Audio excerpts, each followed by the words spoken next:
Return on investment.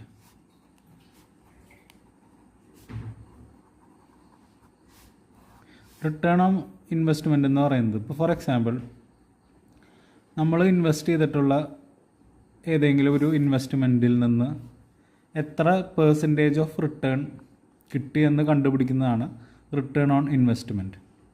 ഇപ്പോൾ ഉദാഹരണത്തിന് നമ്മളിപ്പോൾ ഒരു TCSൻ്റെ സ്റ്റോക്ക് ഫോർ എക്സാമ്പിൾ 100 രൂപയ്ക്ക് മാർക്കറ്റ് പ്രൈസിൽ മേടിച്ചു എന്ന് വിചാരിക്കും.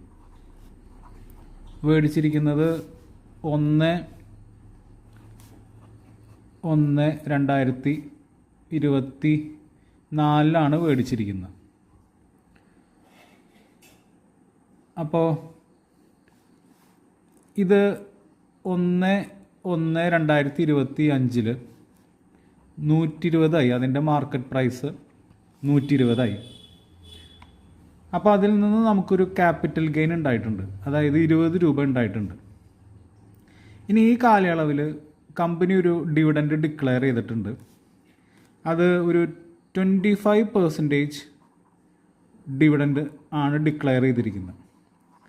അപ്പോൾ സപ്പോസ് ഇതിൻ്റെ ഫേസ് വാല്യൂ 10 രൂപയാണെങ്കിൽ 25% ഡിവിഡൻഡ് എന്ന് പറയുമ്പോൾ 10 രൂപയുടെ 25% അത് വരുന്നത് 2.5. അപ്പോൾ ഈ 2.5 രൂപ ഡിവിഡൻറ്റും പിന്നെ നമുക്ക് ഈ ഷെയർ വിറ്റ് കഴിഞ്ഞാൽ, വിറ്റിട്ടില്ലെങ്കിലും വിറ്റ് കഴിഞ്ഞാൽ റിയലൈസ്ഡ് ഗെയിൻ എന്ന് പറയും, വിറ്റിട്ടില്ലെങ്കിൽ അൺറിയലൈസ്ഡ് ഗെയിൻ എന്ന് പറയും. അപ്പോൾ വിറ്റിട്ട് അൺറിയലൈസ്ഡ് എന്ന് പറഞ്ഞു കഴിഞ്ഞാൽ നമ്മൾ വിറ്റ് കാശാക്കിയിട്ടില്ല എന്നാണ് അർത്ഥം. അപ്പോൾ നോക്കുകയാണെങ്കിൽ 20 രൂപ ക്യാപിറ്റൽ ഗെയിനും പ്ലസ് 2.5 രൂപ ഡിവിഡൻഡ് നമുക്ക് കിട്ടിയിട്ടുണ്ട്. നമ്മൾ എത്രയാണ് ഇൻവെസ്റ്റ് ചെയ്തിരിക്കുന്നത്?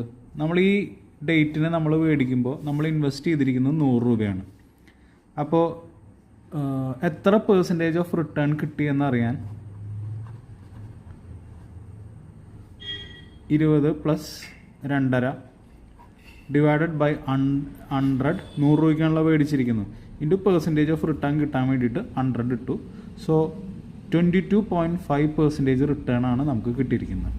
This is the return on investment. ഇതൊരു സിമ്പിളായിട്ടുള്ളൊരു കാൽക്കുലേഷനാണ്. അപ്പോൾ ഇതിൻ്റെ ഫോർമുല നമുക്ക് ഇതിൽ നിന്ന് തന്നെ ജനറേറ്റ് ചെയ്യാൻ പറ്റും. എന്താണ് ക്യാപിറ്റൽ ഗെയിൻ? ക്യാപിറ്റൽ ഗെയിൻ എന്ന് പറയുന്നത് എത്രയാണോ ഡിഫറൻസ് വന്നിരിക്കുന്നത് മാർക്കറ്റ് വാല്യൂ,